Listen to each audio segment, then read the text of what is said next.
Bom, pessoal, então dando continuidade aí à nossa explicação, eu terminei o vídeo anterior falando do último caso do artigo 427, em que o legislador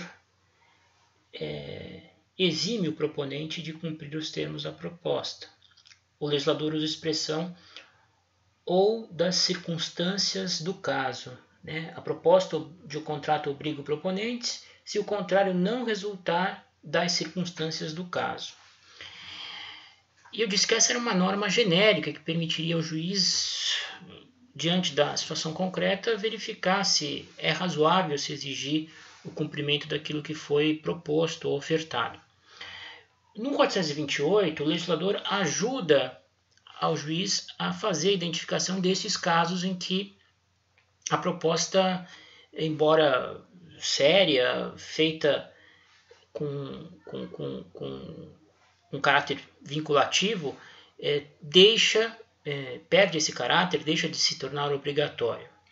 Vamos examinar os casos do artigo 428 em que a proposta perde esse caráter vinculante. Então, entendam, o 428 tem que ser lido de maneira conjugada com o 427. Ele explicita aquelas circunstâncias concretas em que a proposta deixa de ser obrigatória para o proponente. Vamos examinar cada um dos incisos do 428. Bom, diz lá o legislador, deixa de ser obrigatória a proposta. 1. Se feita sem prazo a pessoa presente, não for imediatamente aceita. Considera-se também presente a pessoa que contrata por telefone ou por meio de comunicação semelhante. Bom, aqui é muito simples. Se as partes estão presentes ou se elas têm, de algum modo, a possibilidade de manter uma interação imediata, como ocorre, por exemplo, ao telefone, através de chats, através de mensagens de WhatsApp, sempre que houver possibilidade de interação imediata entre as pessoas e a proposta for feita sem prazo de validade, grifem. Ela deverá ser aceita imediatamente pela outra parte, sob pena dela deixar de ser obrigatória para o proponente. Então, se as partes estão conversando pessoalmente, ou por telefone, ou por chat, ou por WhatsApp, ou qualquer outro aplicativo que permita essa interação imediata, e alguma delas faz uma oferta, uma proposta a outra, sem prazo, a outra tem que aceitar imediatamente, sob pena da proposta perder a sua força vinculante ou obrigatória. Afinal, o proponente não pode ficar nas mãos da outra parte por tempo indeterminado, ou seja, ela não pode dizer sim a hora que ela quiser se a proposta não especificou um prazo para aceitação. Tá certo? Se ela for feita entre presentes e tiver um prazo para aceitação, vai prevalecer o prazo que for estipulado. Então você tem 5 dias para me dizer se aceita comprar o meu carro por esse valor. Passou os 5 dias, sem resposta, a proposta perdeu a força obrigatória ou vinculante. Ok? Inciso 2. Se feita sem prazo a pessoa ausente tiver decorrido tempo suficiente para chegar a proposta ao conhecimento do proponente. Bom, aqui a situação é diferente. A proposta é feita sem prazo, porém a pessoa ausente, ou seja, há uma pessoa com a qual o proponente não está mantendo um contato direto e imediato. Não há interação entre as duas partes, não há interação imediata entre os dois. O sujeito faz uma proposta e a envia ou por carta, ou por e-mail, ou por telegrama, esses meios que possibilitam a comunicação entre pessoas que não estão presentes, no sentido de não terem uma interação imediata, não conseguirem manter uma interação imediata. Nesse caso, percebam que o legislador usa uma expressão bastante genérica, né? Se feita sem prazo a pessoa ausente, tiver decorrido tempo suficiente para chegar à resposta ao conhecimento do proponente. A doutrina fala aí em prazo moral, né?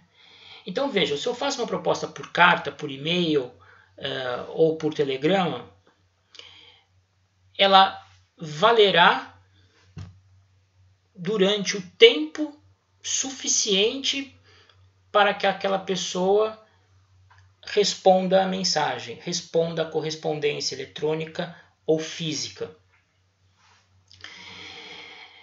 Vejam, aí o legislador abre espaço para o subjetivismo, para a interpretação, né, do juiz que vai examinar um eventual litígio surgido numa circunstância dessa. Qual é o prazo razoável para que a resposta chegue ao conhecimento do proponente? Qual é esse prazo moral? Imaginem uma proposta enviada por e-mail, né? As pessoas hoje têm o hábito de checar quase que diariamente, ou quase não, diariamente as suas caixas de e-mail. Porque muita comunicação de trabalho ou mesmo do cotidiano é feito através dessa forma de correspondência virtual ou eletrônica.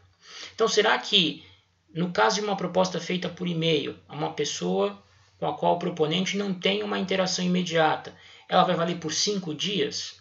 Será que 5 dias seria um prazo suficiente para que a resposta chegasse ao conhecimento do proponente? O sujeito presume-se olha o seu e-mail diariamente.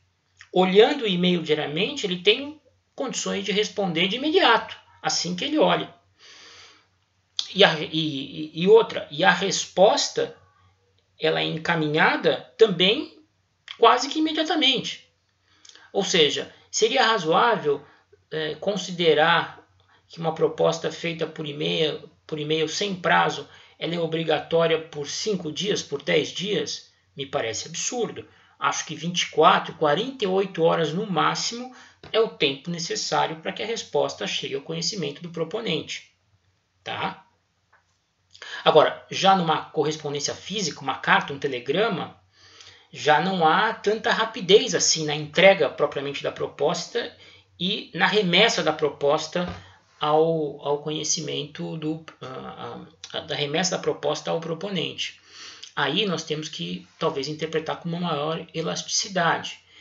Se o sujeito envia uma proposta através de uma correspondência física, talvez o tempo necessário para que a resposta chegue ao proponente seja de uma semana, também na semana é até pouco, porque às vezes o correio tem problemas, 10, 15 dias. Né?